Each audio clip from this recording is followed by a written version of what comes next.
Hi, everybody. Welcome, welcome, welcome. I'm Russell Baldwin. I run the furniture department here at California College of the Arts. I know many of you, but for those that don't know who I am, we are a great program, do some great programming, and are lucky enough to be able to invite amazing people to come here and talk and lecture. And Michael Cullen is our guest tonight, who is a local. He's living in Sonoma, has a studio, a long-time studio, 1990 to 2016, in Petaluma. And he's been on our list for a long time. I think he came here long before I was here, and I've been here for, I think, 14 years now. And so he's been on our list for a long time to get him back down. And he has graciously agreed to not only give a lecture, but he's going to give us a 2-day workshop upstairs this weekend, which we're very excited about. So we are thrilled to have him. As background, I'm sure he will talk a little bit about his background, but I'll just go through where he comes from as far as like his training. He had a Bachelor's of Science degree in Mechanical Engineering from UC Santa Barbara, and designed machines for a little while, and then decided to become a studio furniture maker. Has had a studio practice for a while, studied under David Powell at Leeds Design Workshop in East Hampton, Massachusetts, and was trained there, and then went on to study with Jamie Robinson from 88 to 90 in the Emily Street Workshops back east. He has been a participant in many of the great shows, including Made in China, which was a show that Ned Cook put together, which is where I'm sure he'll show some images. Well, I'm pretty sure he'll show images from it where they were responding to an amazing Japanese or a Chinese collection of furniture. And so, without further ado, Michael.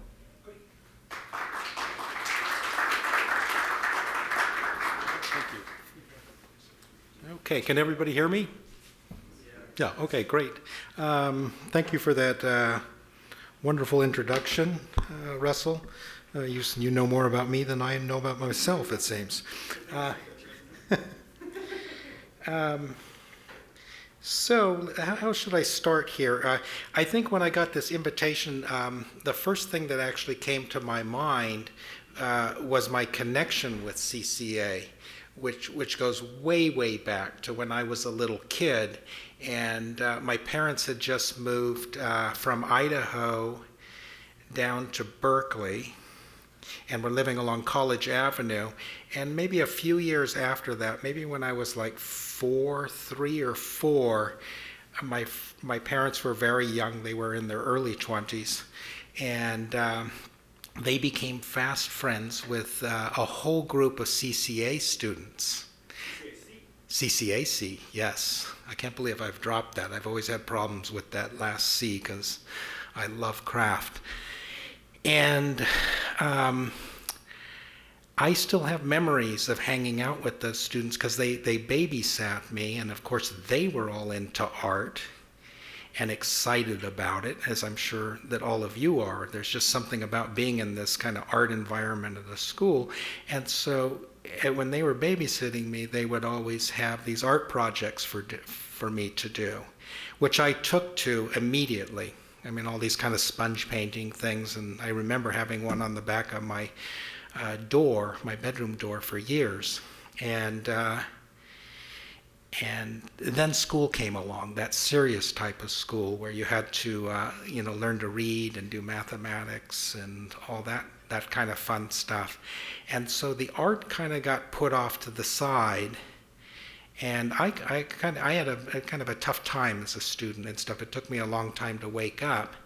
But all along that education, starting within the 4th grade again, here was this opportunity for investigating art and having fun. I had a teacher who had gone to Japan, and she brought back to the class this idea of doing origami, which was a big thing at the time. It was kind of a new idea for the United States. And I took to it immediately, and by the next year, I was actually going back to her students and teaching, this was probably 5th grade, teaching her students how to do origami. And I was just so focused on this art and being able to fold paper into all these different types of objects and stuff. I could do like 6 or 8 different types of dogs, different types of monkeys. I mean, a whole slew of things. And it got so going that I actually opened up a little business, and I sold my work through this florist down by Spenger's in Berkeley, and would get all these notes for people. I'd sell a piece for 25 cents or 50 cents, and then I'd get these wonderful notes. And so that was always kind of in my blood, this whole artistic thing, while taking, all of a sudden, from out of nowhere, this slide rule appeared in one of my hands and then a compass in the other, and it was probably pretty clear that I would be going to, doing something in science or engineering. But all along the way, especially in 8th grade taking wood shop, it was like all of a sudden, oh my God, I could do all these things with my hands. And it was, I had a father at home that was always tinkering, always working with electronics. He was a machinist. He could do everything. And then a mom who came from this just unbelievably rich background of both craftsmen and masters out of Germany. So she had that in her blood too. And then all the stories about her father, her grandfather, her other grandfather making things always kind of set me into wanting to make things too. So I ended up going and getting a mechanical engineering degree, but at the same time, and this is what I'm so happy about and excited about, that nowadays this whole idea of science and art coming together, you can see them, they're just going towards each other, and I think that's so wonderful, because I had to petition to get into sculpture when I was at UCSB, and I think the only reason the professor took me because he thought it was so weird that an engineering major would like to take a sculpture class. So he let me in, and it kind of ruined me, actually, because I was never able to completely regain my focus for engineering. And a few years later, after graduating, I decided to leave the field entirely and embark on a career as a furniture maker first, and then kind of fuse sculpture together with that. And so I went back east. I trained with one of the top makers in the country, Barnsley, trained out of England, and got my structure, my foundation, and then went on to work with Jamie Robertson, another furniture maker in Boston. And then I left the East Coast to come to first West Marin to open up a studio, and then in Petaluma, which I've been ever since. And it's just been just a wonderful time, just kind of making things, discovering new ways to do things, and meeting all kinds of interesting people. So let's start off there. I'm going to start off in 1990 when I came to the West Coast. Barbara and I came out here and first lived, like I said, in Point Reyes, and then almost immediately moved into Petaluma. And so this is my workshop. I'm out in the country. I've always been in something that has to do with chickens. So I started out in a chicken coop. I then went to a chicken slaughterhouse, and I'm now in an egg sorting facility. So, and that's probably the happiest place so far. Let's try this. There, got it. Okay. One thing that defines my work today is pattern and texture. And I don't really know how that got started, but it started to kind of creep into my work, I would say, already in '88, although I didn't know it. And the one thing I like about pattern and texture is it plays with the light. I had always found furniture to be quite boring and static, but when I started carving these patterns, I noticed that if you would walk by something, the piece would become kind of alive. It would have this kind of movement, and especially the way it was carved and stuff, that it would be more random, that you could get these interesting effects. About the same time, maybe a little bit earlier, color started to play a big part in my work. I dabbled a little bit with this at Leeds Design Workshops But that was kind of a traditional place. Color was something that you kind of did at night, and you kind of hid it away during the day, because everybody was kind of into, light wood or dark wood, brown wood, yellow wood, that type of thing. This is kind of a fairly detailed pattern that I did, again, probably mid-90s. It's all hand-carved. I think there was just under 12,000 cuts in this top, and as you can see, there's these different pathways. Right here, here, here, and here, and here. And this piece came about, it's a tabletop, hall table, came about after a trip to the desert, and what I noticed was being out on these dunes, you could see these, the footprints from seagulls. And if you looked at them one way, they would be in shadow, and you would have this extreme graphic there against the sun that was bleached out by the sun. But then if you walked a little bit around, at a different angle, it would completely disappear, and so you wouldn't see anything at all. So I kind of picked up that same idea with this, carving it in such a way that you would have a top that would be eventually called the hidden path. So as you walk by this, those pathways would appear and then disappear. And they were so extreme that that was the first time I had actually gotten in an argument with my photographer, who was probably the most low-key person you'd ever want to meet. At the time we had no digital, so he was taking Polaroids. He took probably 30 Polaroids, because if you move the camera 1/16 of an inch, they disappear. And by the end, he was just slapping them on the table. Is this good enough? Is this one good enough? And I'd have to say, no, you didn't quite get it, but you're on the right track. Again, an early project, and this is, I had no idea I was into pattern at all, but you can kind of see the pattern there on these parts right here, up and down. And this marks kind of my first collaborative project, which would become very, very important in my work, working with other people. And this piece was a collaboration I did with my wife, Barbara. She did the little cameos, the phases of the moon that go around the desk from like quarter to half to 3/4 to full. And the idea here was I was still in that kind of engineering mode. We were supposed to do a practical furniture piece. So this was a telephone memo desk. And if you just so happened to get a call after you turned off the lights, the cameos glowed in the dark so that you could find the table. So we always want to think very practical when we're furniture makers. This is a display case. It was done for a glass collection down in Palo Alto.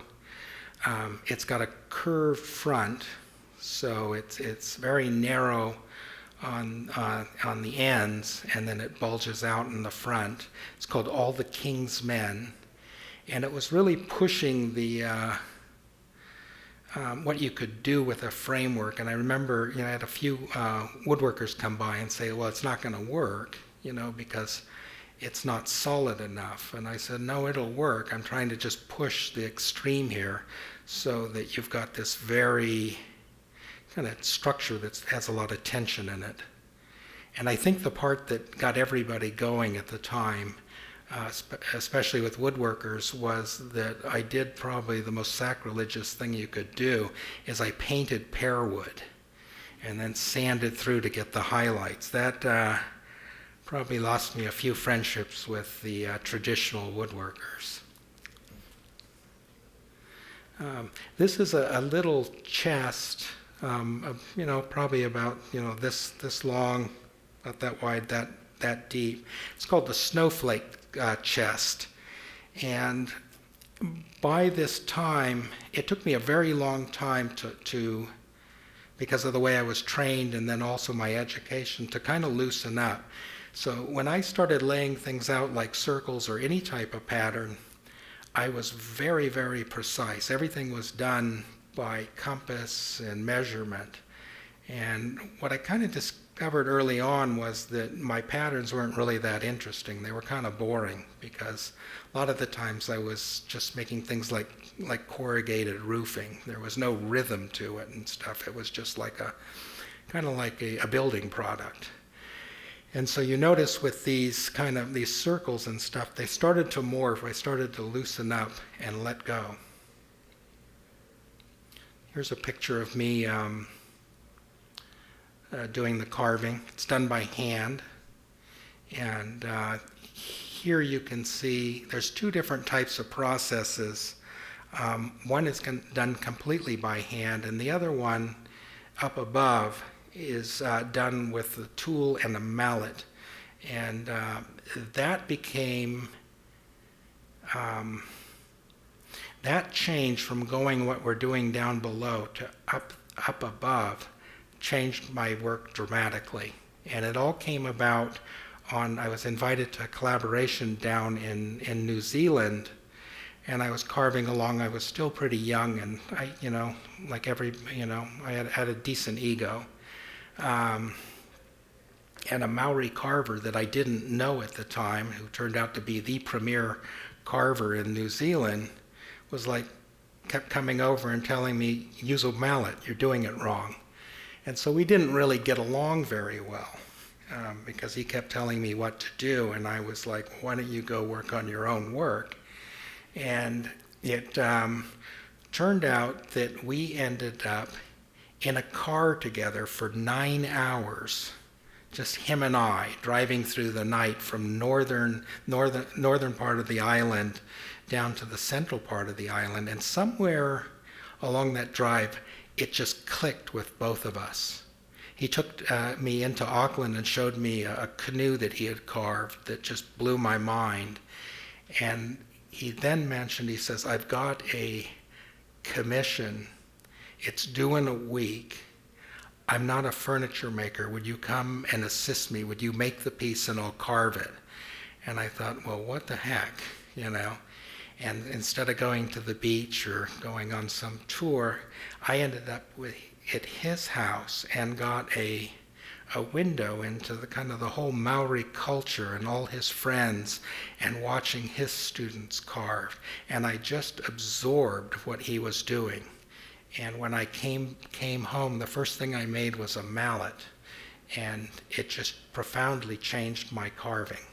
Because then I could control, this was probably the first carving I did after I got back.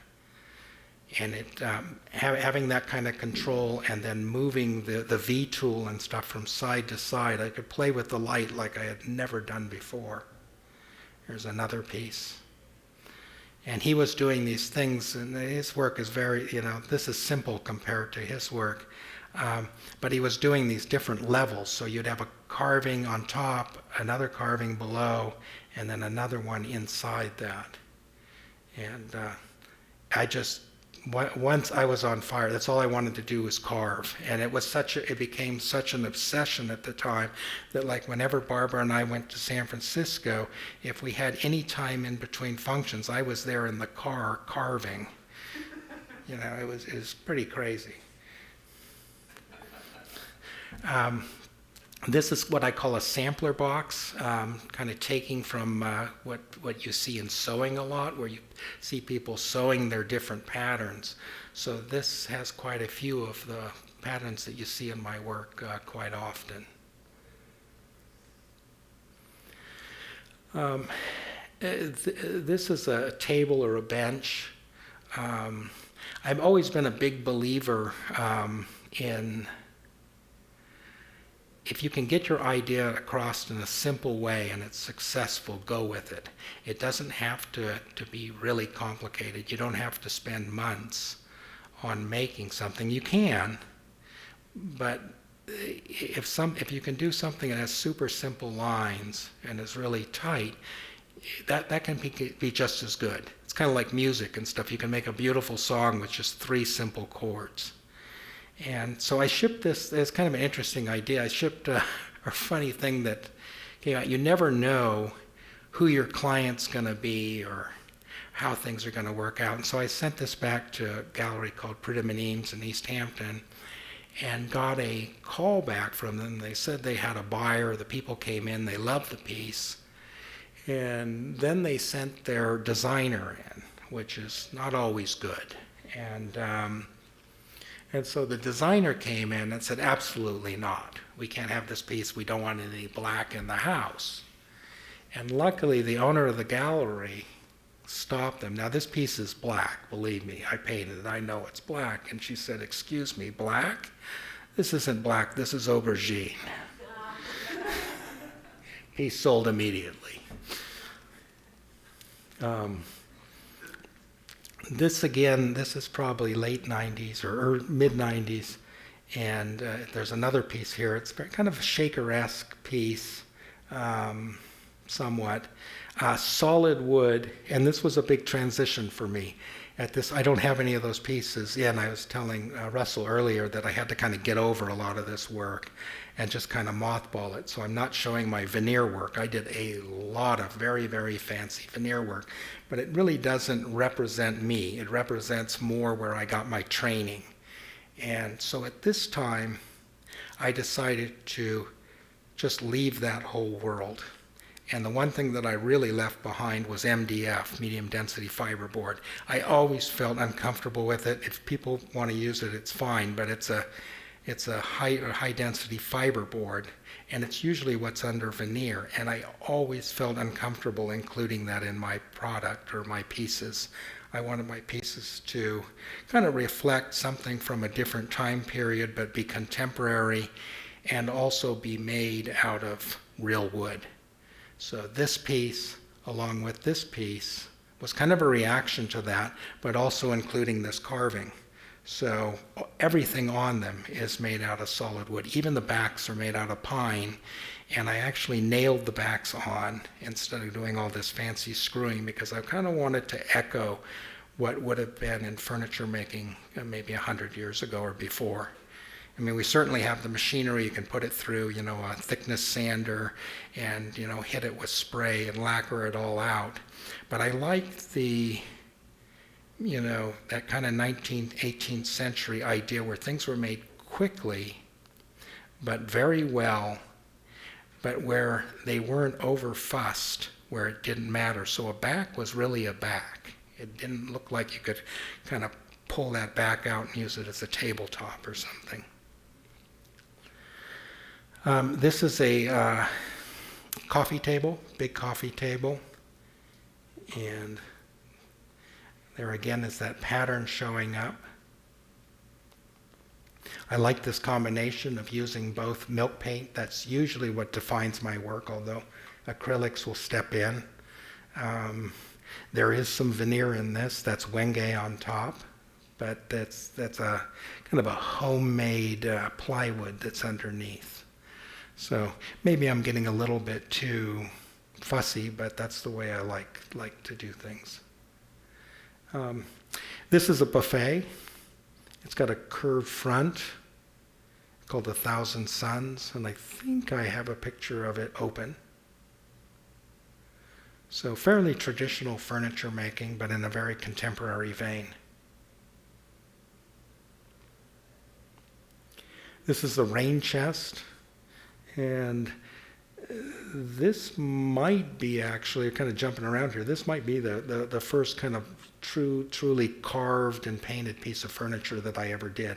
The instigation, and I know it is because the circles are so perfect. This was called the rain chest, and the actual idea, you ask, well, where do these ideas come from? This was watching the puddles out in front of the shop, which was just kind of a corporation yard. Watching the raindrops impinge on the puddles outside and the patterns they create and how they interface with each other. This is another take off of that, so more complex. And as you see and stuff, the light is catching this in a particular way, but as if you walked past the piece, that would keep continually changing.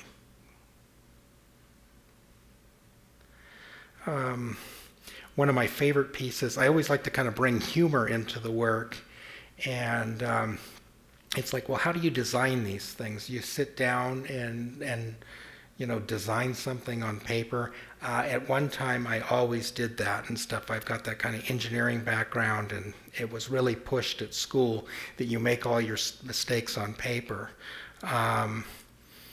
Over time, I found that it's more interesting to have an idea and let it develop. That doesn't mean there's not design and drawings involved, or even a mock-up or a prototype. But there's usually some sort of a evolution as the piece is being built, depending on what it is. I mean, you have to, certain clients, may take out a tape measure and make sure you got it to the 1/8 of an inch. So you have to pay attention to that. But this piece actually began with the top. And the top was so awful that I just threw it to the side. And it's kind of funny. I did a whole series of these tops. I was doing the tables, like I showed you that hidden path one. And I did this other top, and it was like, well, people are so interested in the top. Why don't they just ditch the piece of furniture and just put the top on the wall? And so those started selling like crazy, because then it wasn't like trying to prove to people that furniture is art. It was already on the wall. So, nobody's going to ask you, well, is that still furniture? No, it's art. And the prices were quite good.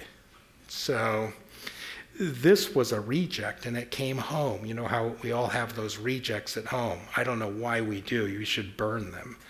But so this thing was hanging out, and it was in the winter, and I got the flu, and I couldn't go to work. And I'm looking at this damn thing, and I just hate it. And for some reason, I had my paints with me, and I couldn't really do anything. And so I just covered over the horrible thing that I had there. It was all carved and everything. And repainted it, and this is how it came out. And then I put a base on it. And so this became the chest that was called I See Fish, I See Ties. So kind of a playful piece. Another chest, I've done quite a few chests. Again, this was kind of a reject and stuff. Russell had mentioned that I was in the Inspired by China show back at the Peabody Essex. This was like 2006. And they flew us out there, and I'm with a lot of my colleagues, and they're showing us all this Chinese furniture. They brought it in, and then we went down to the MFA. They turned off the alarms, and so we're like playing with all this priceless furniture. And everybody's getting excited, and they've got all these ideas, and I've got none. I mean, zero. And I can't connect with Chinese furniture. If it would have been Japanese furniture, it would have been instantly. But so I come home, no ideas. And so I start carving every day. I come to the shop and start carving. So finally I got this carving here. It's somewhat like this down below. And it doesn't look Chinese at all. It looked kind of African, the sample that I did. So I chucked that aside. And so this stayed for a few years. I knew the carving was good. It just wasn't for that show. And so it eventually became the stained glass chest that you see here. This is another chest, and this chest is very special to me. This chest was built in 2009, I believe, and it's so special that I've forgotten the name.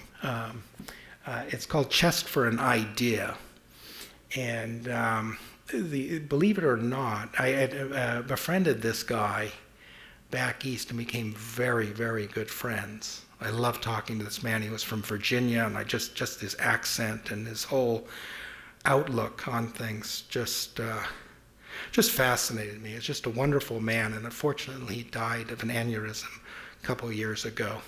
But he was a sawyer and a bit of a bad boy when he was young.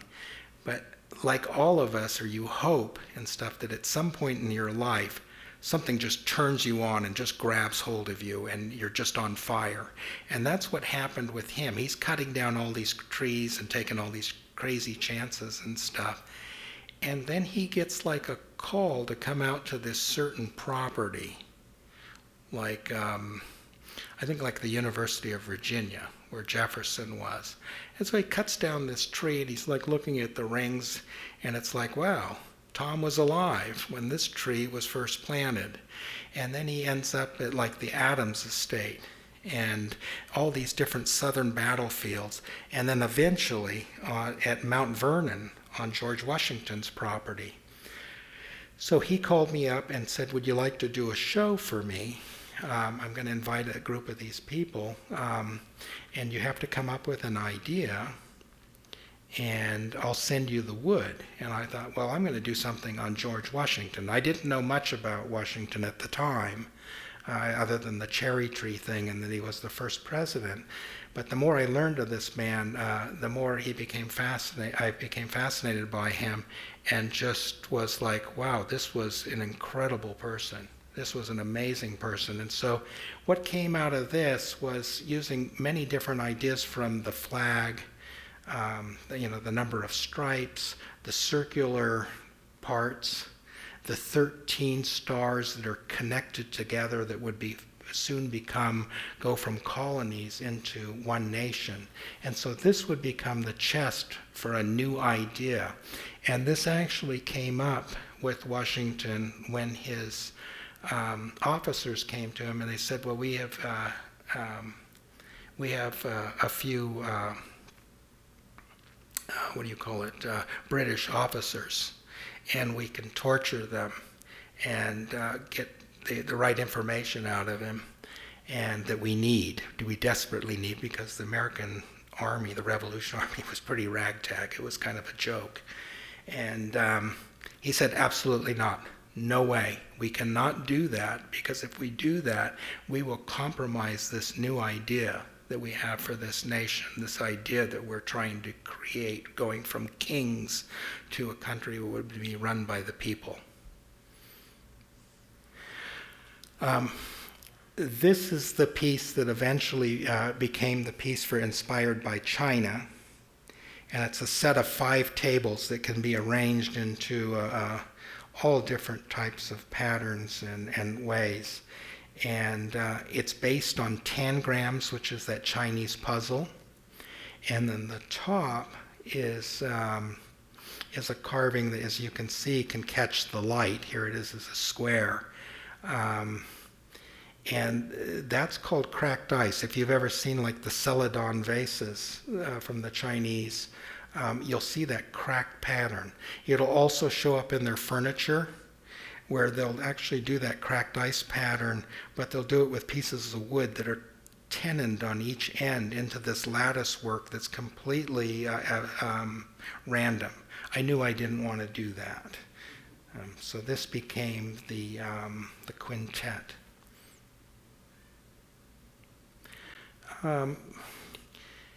As I said and stuff, what became very important in my work is working with other people.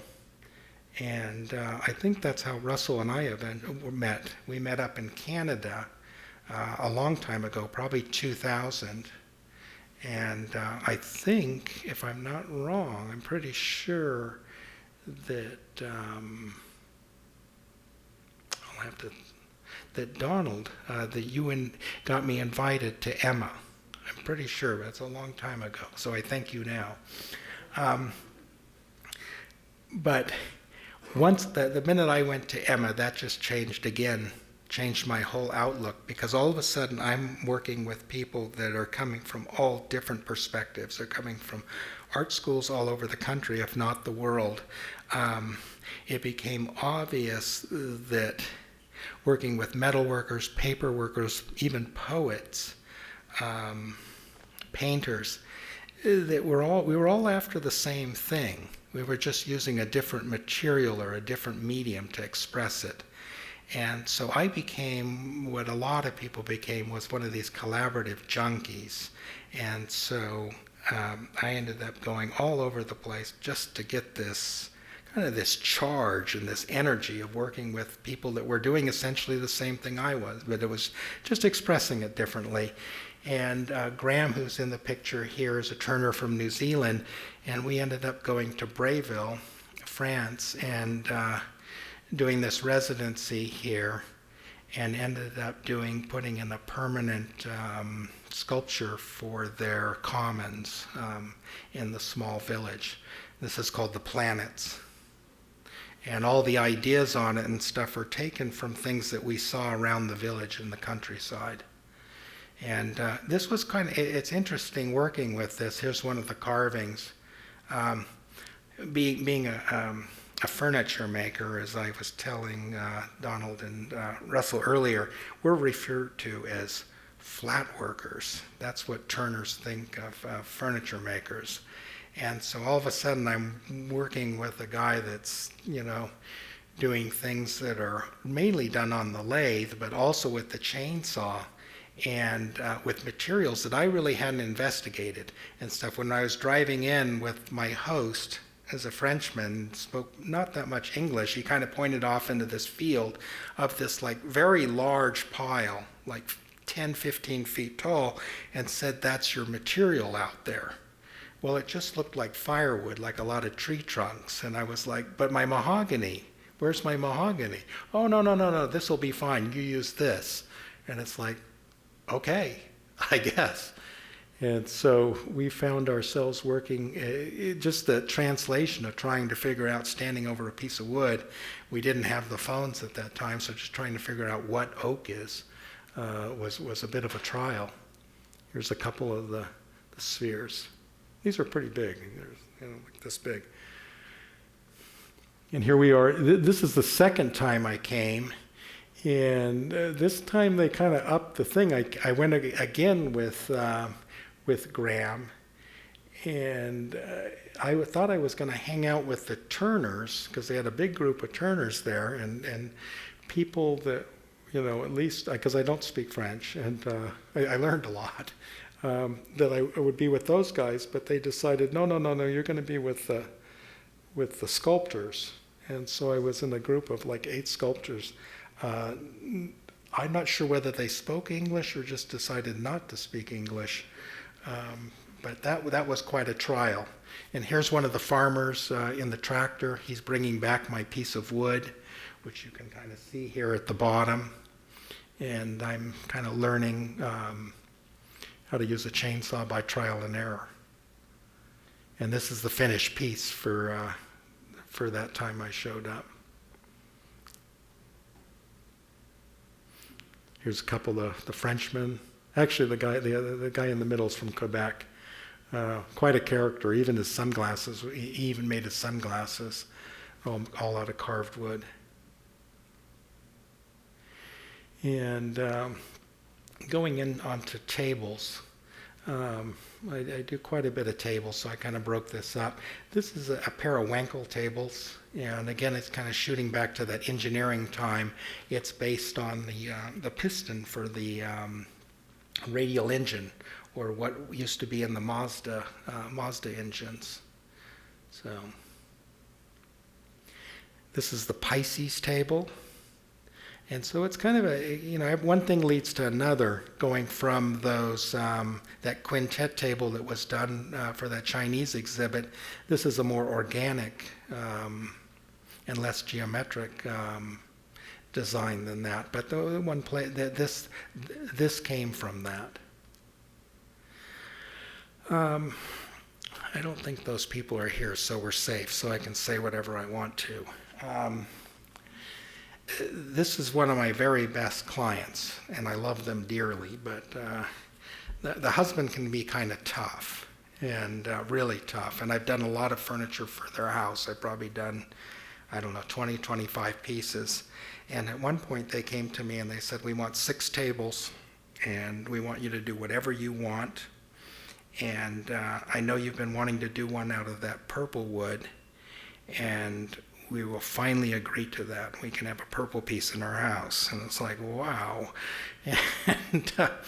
And then the next instructions were, and please, this is my best client, please do not do any of that texture or pattern or paint stuff that you do. We hate that stuff.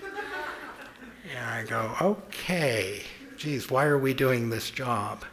And I asked him, I said, well, with the tables and stuff, and the tables went down this long hallway. They have a really nice collection of art. and in each alcove would go this table, and then there'd be a painting above it. And I said, so I can do anything I want. It doesn't have to be a functional table or anything. And they said, no, you can do whatever you want. It doesn't need, because we're never going to put anything on them. So this was the first piece I did. And it's called the Thunderbird table. It's got a curved top. It curves in both directions, so it's a little like a wine barrel. It's actually staved like a wine barrel. And you can see there's kind of a bit of that Thunderbird underneath the tabletop. And that idea, we always wonder, where, I was like, well, where did this idea come from? And then it dawned on me, I had just done this trip to Idaho and back, and about every 10 miles, every cheap hotel has a Thunderbird on it. And so that's probably where that idea came from. And then I was, I delivered it, and I was so excited to tell them that, and they loved it. And I said, well, that's great that you love it because I've designed it so it comes all apart. There's no glue in this thing. You can completely take it apart, knock it down, because it's all wedge tenoned, and you can pack it up and take it with you on vacation. And they kind of like you guys. It's like, really, what for? But, and we were talking about tables earlier that have more than 3 legs. This piece has a few more legs. Bent lamination on top, walnut, and meant to walk kind of like a caterpillar. This is the Picasso table. And this is in the middle, just to kind of,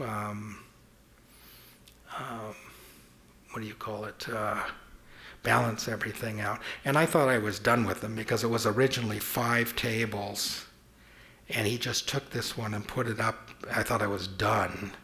And he goes, nope, this one's going here. And so it was another round of having to work through this stuff. And the only way they would ever take a piece like this, I had to do a perfect model. So there's a model of this piece that's like this high, and it's perfect. It's in the same wood, same joinery and everything, and it's perfectly made. So, which was a lot of work. It's a lot of ramp up. And so this was the last piece, and this was the Neptune piece for them. And there was actually a piece before this which would have been really nice, and it didn't work out because I didn't spend enough time on the maquette, and he went into a tirade at the table and told me to get the hell thing out of here. I don't want to see it again, and it was really, really bad manners. So when I did the model of this, it was perfect. It was actually in a little alcove that it was designed in, and just perfect. And so before I unveiled it, I had it under a little cloth. I told Richard, I said, you're going to really like this one. And he goes, well, I'll be the test of that, or I'll be the judge of that. And I said, I just want you to know that this one is going to cost you twice as much as anything you've bought. And he goes, really? And so I took off the cloth, and he got real quiet, and he goes, damn it, I've got to have it. So this was another piece that was done for them. It's called the Lilies. And the top is one piece. It's carved out of bubinga. It's all curved on top. One of my favorite pieces. This was featured in one of those fancy magazines. I can't remember. Rob Report. And so I made 2 of each one of these. And so I ended up having to sell mine to the person that saw it in Rob Report. And of course, I'd like to make another one, but it's very hard to go back. There's just no time. This is the ballerina table. And this kind of just started from the idea of stacking wood to start a campfire. I really kind of wanted to just have that random feel of pieces of wood kind of going past each other but balancing on each other. And this piece actually became the piece from hell. I'd been working with wood since I was probably 10 years old. and I discovered that I have a bit of an allergic reaction to bloodwood.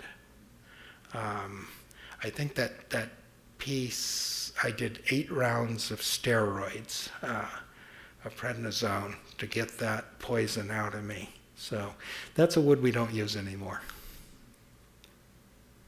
And then going on to elemental work, I work in a lot of different veins, spend a lot of time out in nature.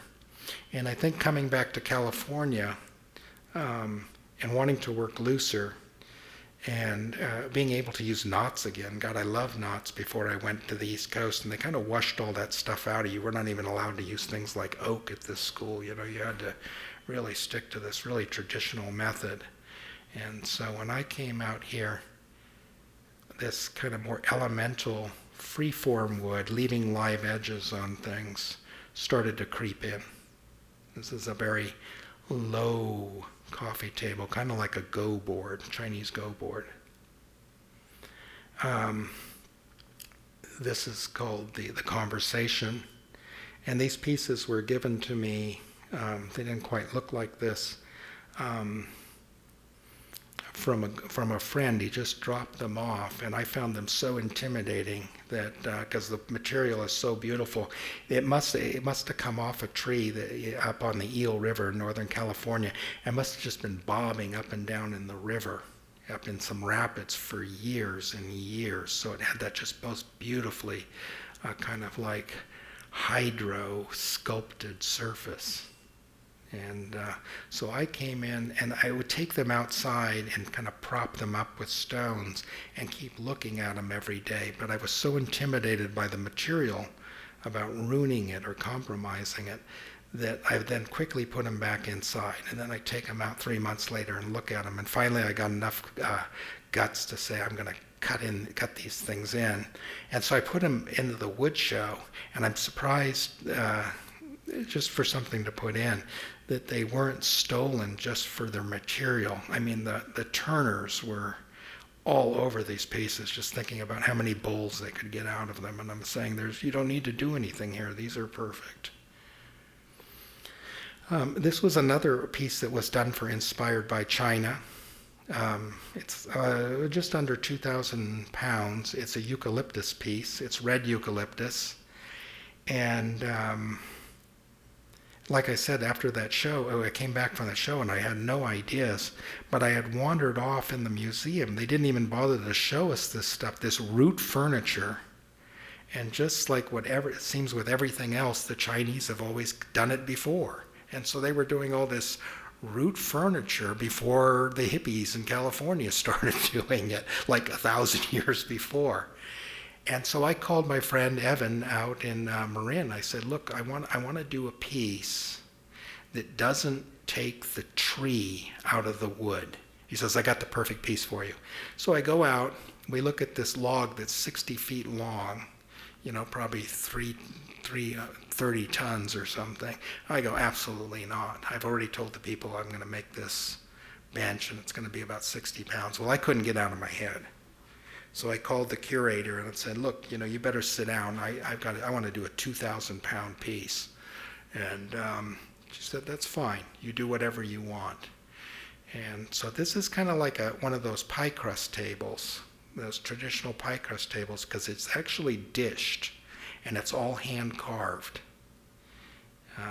and meticulously worked in all those cracks so that they've all been filed and all the slivers have been taken out by, like with hemostats and tweezers.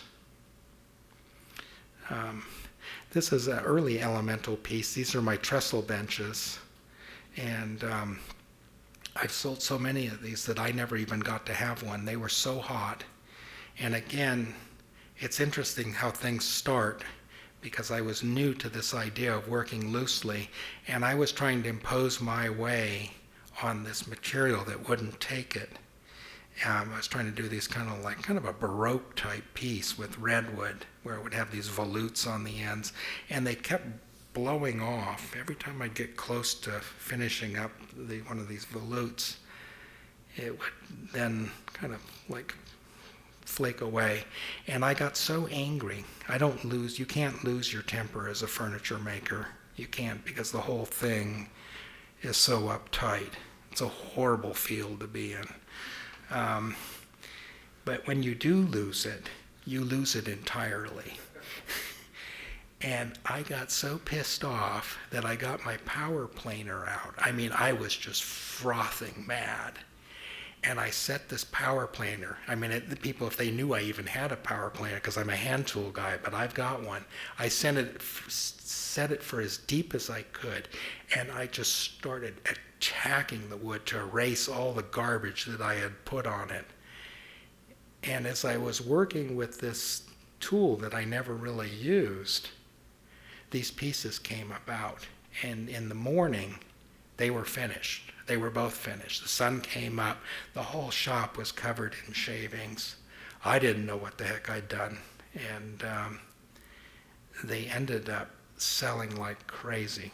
It got so bad that I ran out of material that I had to start, because they were from from Ferndale, from a railroad trestle bridge, that I ran out of good wood. I had to use wood that had the rods, the connector rods going through it. They were these big 1¼ inch holes, or maybe 1½ inch holes, and the metal had oxidized, so there was all this blackness running down from the holes, It was like, I can't use that. It's compromised, because I was into clean stuff, And so I thought, well, what the hell? I've got these orders. I'll just make the ones with the holes, and maybe nobody will notice. Well, they noticed, and what ended up happening is I started getting a call from the gallery that we've got these people that they want to turn their pieces in to get the ones with the holes. Like, okay. Then I had 2 guys show up, and they were good friends, and they each ordered a pair. And so I had the ones with the holes and the ones without the holes, and they got into this just screaming fight at the shop, because one wanted the holes and the other one wanted them too. And so it finally got resolved that so-and-so had met me first. And so he got to choose. It's like, however you work it out. This is another big chunk. This is cypress, big dovetails. This is out at Evan Shively's. And if you haven't been out there, this is on the S2 Ranch on the Marshall Petaluma Road. This is a great place to see how wood is processed. Because, we always see it all, cut up and all nice and cute and good and all that at the lumber yard. But it actually was a tree once, and there's a whole process for doing this stuff. And he's got a inventory that's mind-boggling. You go into his showroom, and to me, it's a spiritual experience. Here I am working. You can see that's a very, very big joiner you're looking at, and you can and an even larger piece of wood. And so this is how it's getting processed. There was square ones of these, and then there's a circular one or conal being worked with a hand plane. And then that's the end result. So you go from tree to process to final product. This is back up in Canada, Emma. Again, this is a collaborative. And it was like, I think 8 of us. And we did this very neat piece with this, what became called the egg bench, I think. And that's a granite egg. And there it is. Out over it's not a canyon, but maybe a valley with the creek or river below it. Wonderful piece. And just, again, working with these people, because there's a lot of metal workers and just from different backgrounds. So it was really interesting doing the problem solving. Fantasy work. So kind of playing around, trying to have some fun. This is called the girl cabinet. I don't know if we have the king cabinet in there. There's the king. This is acrylic and maple. This was a line that never came about. A antique dealer came by and he gave me that route down below, and he had it flipped the other way, and he was telling me exactly what to do, and I was just kind of like nodding because I already knew what to do. I immediately saw the bug in it, and so it was just a matter of making the wings. And so I was going to do a whole series of this furniture because I thought it was such a great idea, that a line that would be called Furniture to Scare the Hell Out of You. But it never came about. I ended up giving it to my web designer who had young kids. They just loved it and they wanted to have it. I said, well, I'm not paying for this psychology visits for your kids. So this is the Duchess, and that thing is now this lady. You meet these collectors, people that collect things. They're all the same. They just collect. And so that thing is filled full of, and I'm sure it's full now, of some of the most beautiful Bakelite bracelets you'd ever want to lay eyes on. They're just gorgeous. I think this came out of Emma too and stuff, and coming back from Saskatchewan where everything's open and there's lots of space, and there's like 10 people for every 100 acres. And then coming down here where everything's close together.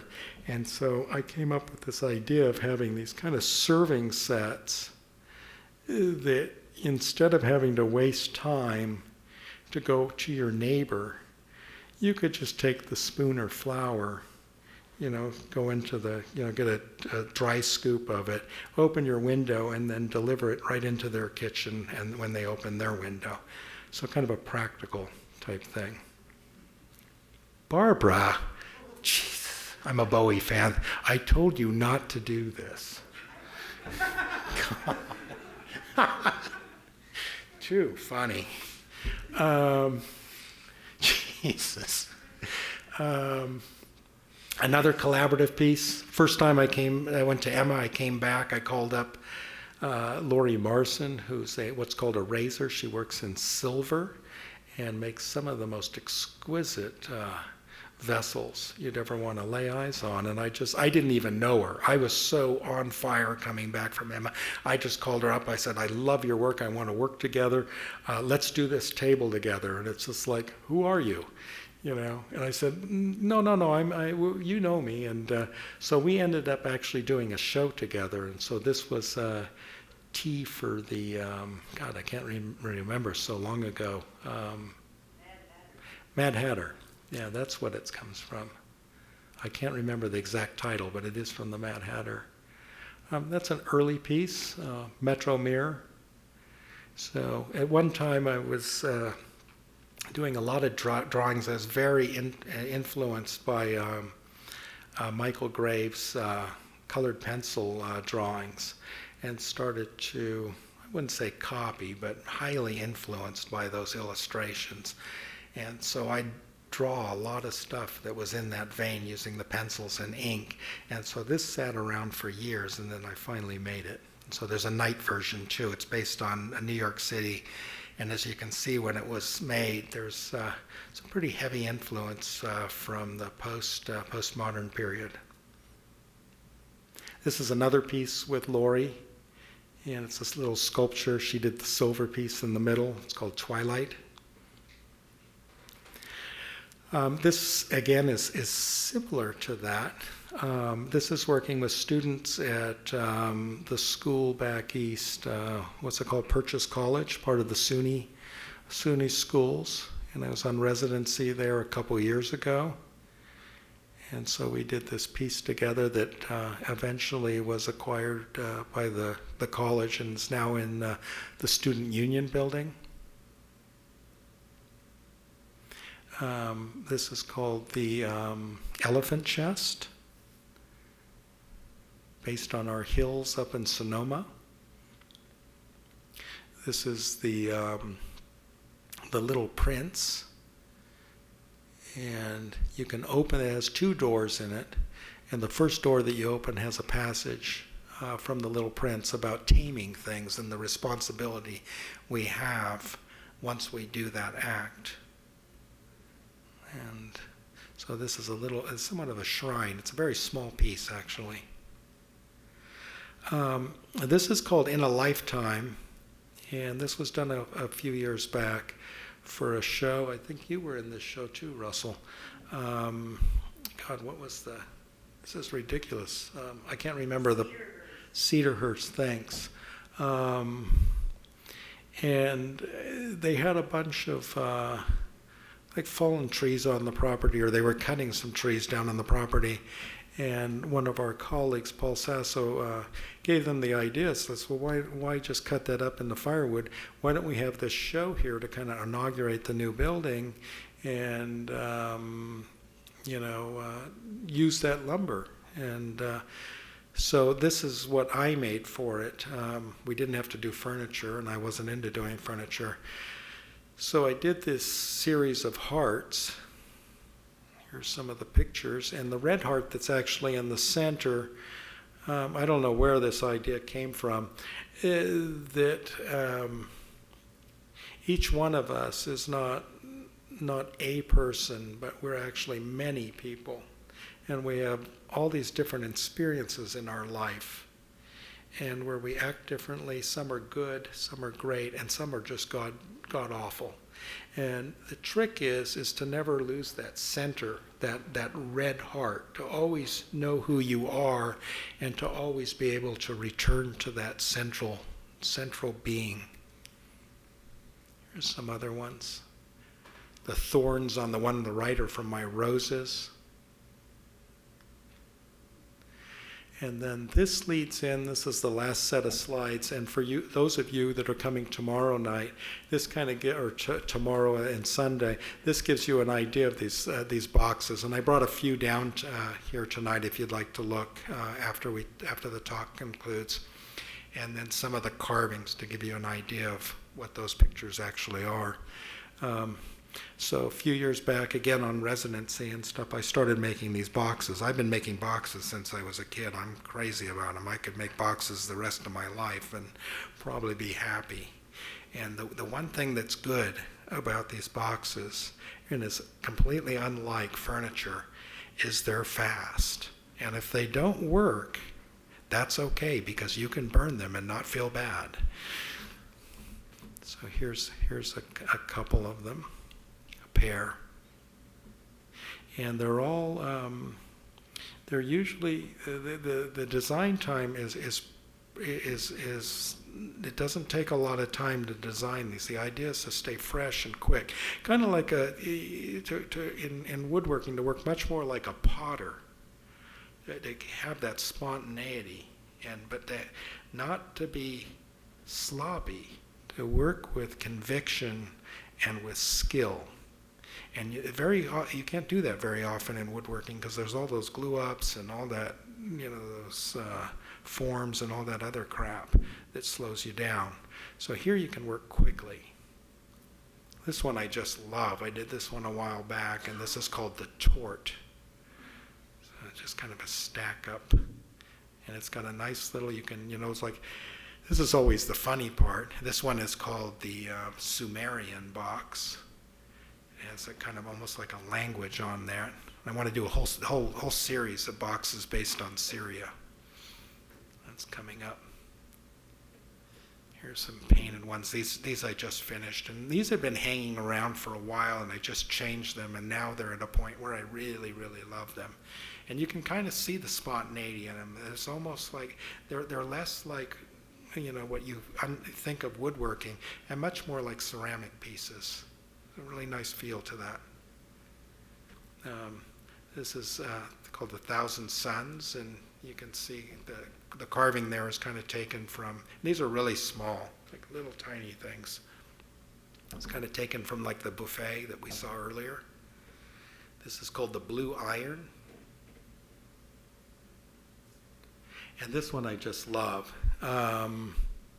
And this was kind of funny. I was working with students, and the students kept getting on my case. It's like, well, what are you going to put in that box? I was like, well, I don't know. I don't really care. And so I was working really, really late. It was a very nocturnal school, so the start time was about 1:30. and at night, and that was the funnest time to be there. And I was working on this one box, and one of my students came up to me and said, well, what are you going to put in that? And I said, well, this is a box for a very small vampire. So, oops. And this is Chinese takeout, so based on those takeout boxes. And this is the last one, and this is the latest, and this is called Planet 9. And I made it on the day that I found out about David Bowie dying, and also about this great news about the discovery of this possible planet that's lurking out there that no one's seen yet. So that concludes my talk and my picture show. If you have any questions, either come up front or talk now. That'd be great. Thank you. Thank you very much. Thanks for coming down tonight.